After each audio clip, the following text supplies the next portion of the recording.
Hi, I'm Megan. Welcome to today's live reading of Gunner by TJ Beach, presented by Itsy Bitsy Book Bits. Join me for chapter 1. What are you going to do? Janine's in big trouble here. Debbie Haring scowled at Gary Hollins across her dining table. He scowled right back. Typical, the grumpy goat had exuded attitude all afternoon.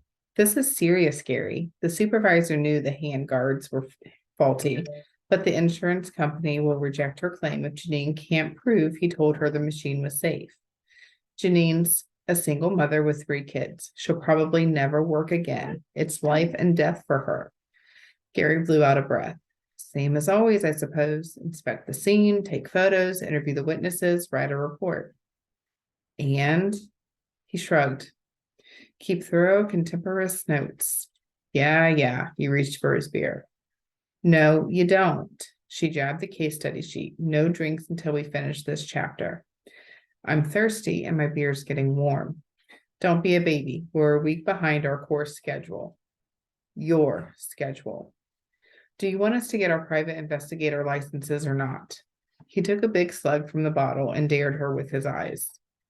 Debbie couldn't read the grumpy-assed Englishman. They'd twice faced gunmen together. They'd solved serious crimes. Gary'd never let her down. She trusted him with her life, again, but she knew more about the IGA checkout chick than she did about Gary, and she didn't let Chrissy until 2 babysit her children. Of course, Chrissy could be the poster girl for oversharing. Debbie didn't really need to know about her piercings. Who would want a stud there, for goodness sake? She squirmed in her chair at the thought. Gary would complete Certificate 3 in Investigative Services because he'd promised, and Debbie would nag him until he gave in. She had no idea if he truly cared about passing as required to qualify for a Western Australian private investigator's license. Debbie sure as hell cared. The future she wanted depended on it. She'd relied too long on her boss's lost identity card, the one she'd found and laminated with her photo. Gary flipped ahead in the folder she'd filled with the online course notes. Debbie printed the files, punched holes, and inserted sheets into binders in her official role as administration officer for Kim Ridenauer Investigations. We have to do all of these, he asked. The look on his face suggested no one should be subjected to such torture. Yes, it's a competency-based assessment. We have to demonstrate the necessary level of nominated skills in every component. All of them? Gary reminded her of Lackland so much. Of course, Lackland was 6 and Gary was early 30s. All male emotional development stalled in primary school as far as Debbie could tell. I've walked you through this before. We have to provide evidence of competence. Your daily updates on the warehouse assignment will be ideal for workplace fraud. Nice to see you maintaining your cover as a scruffy, spaced out store man, by the way.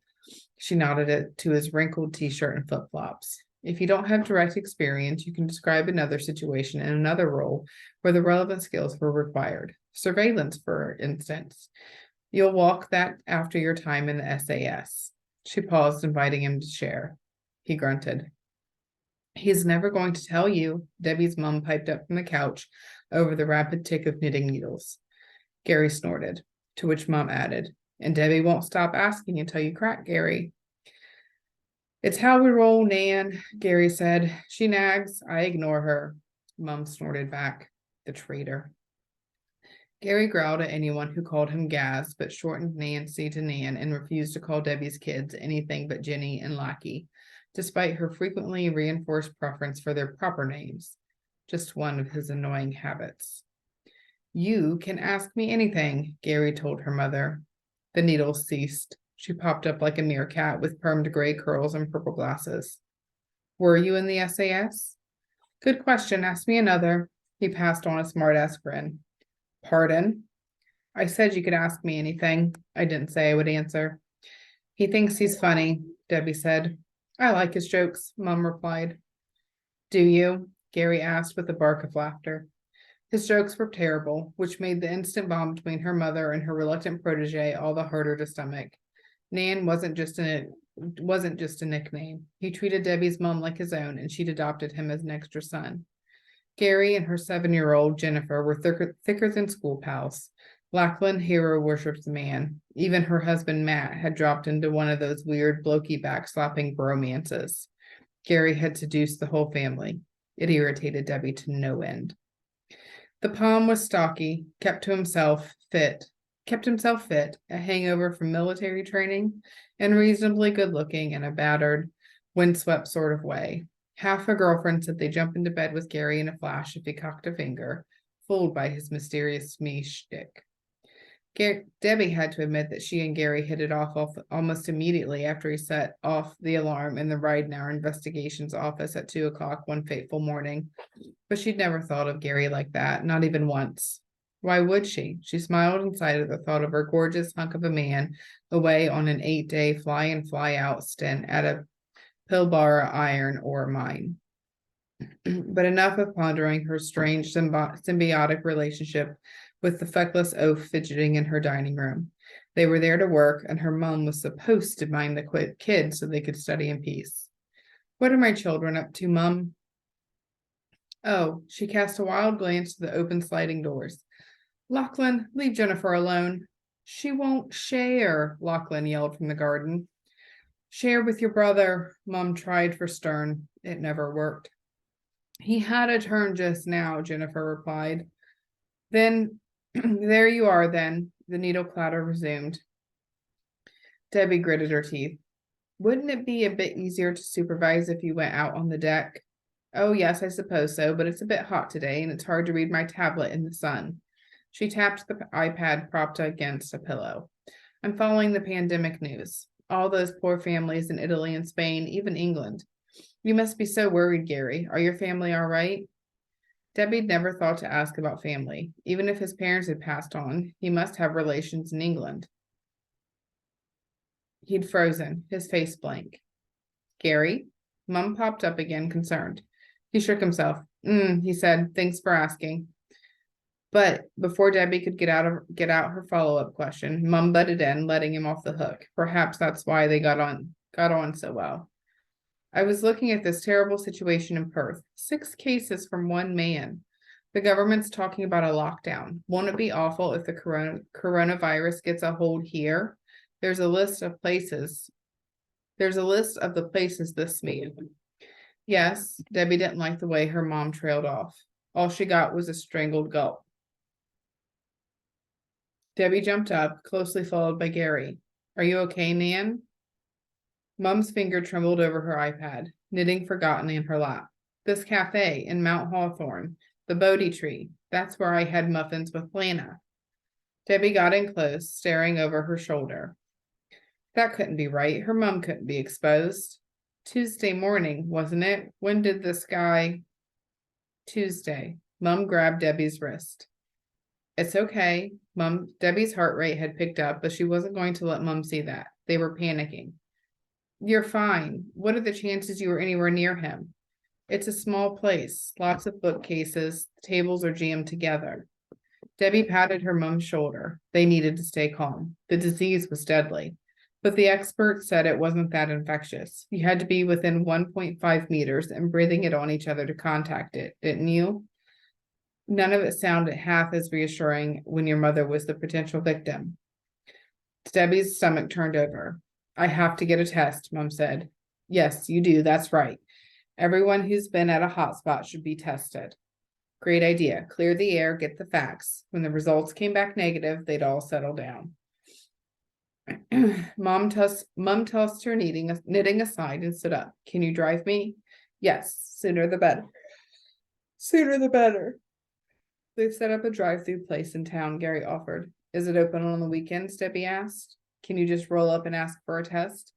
Mum had her bag in hand. Let's go. Debbie looked at Gary. He shrugged. I've got the kids. His cheeky grin switched on. Debbie jabbed a finger at him. No soccer in the backyard. The Gerberas will never recover from your last session. Mum pulled her into the kitchen bench to get the car keys. He'll be straight out for the soccer ball, I bet. Don't I know it? No one listens to a bloody word I say. The queue was short, 3 cars, but it surprised Debbie that even that many Bell's landing people required coronavirus tests. The health authorities had told anyone with flu-like symptoms to seek a test, but the nearest confirmed case was in Perth, more than 200 kilometers away as the crow flew across the Indian Ocean. Mum took long, slow breaths in the passenger seat, hands clasped across her stomach. There's no need to be nervous, Mum. It's a formality, Debbie said. I'm not nervous. We need to do it. We need to do the right thing. It's the only way we'll keep COVID out of WA, Mum replied. Fair enough. Being the most isolated population mass in the world, Western Australia had a genuine chance to hold the scourge at bay. The car ahead drove away, and Debbie pulled up to the portable gazebo in the shopping center car park. The young girl in nurse's uniform came to the window with a clipboard. Friendly eyes glowed over a blue face mask that matched her disposable gloves.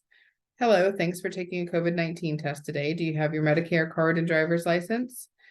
It's my mom that needs the test. The nurse peered past Debbie. Hello, feeling poorly, are you? No, fit as a fiddle, but I was in the Bodhi Tree Cafe on Tuesday. The nurse frowned. It's been identified as a hot spot for that guy who's infected half a dozen people in Perth. That got her attention. Oh, right. Do you have your identification? She went around to the passenger side window, took Mum's cards, and read questions off a form. Do you have any of the following symptoms? Cough, fever.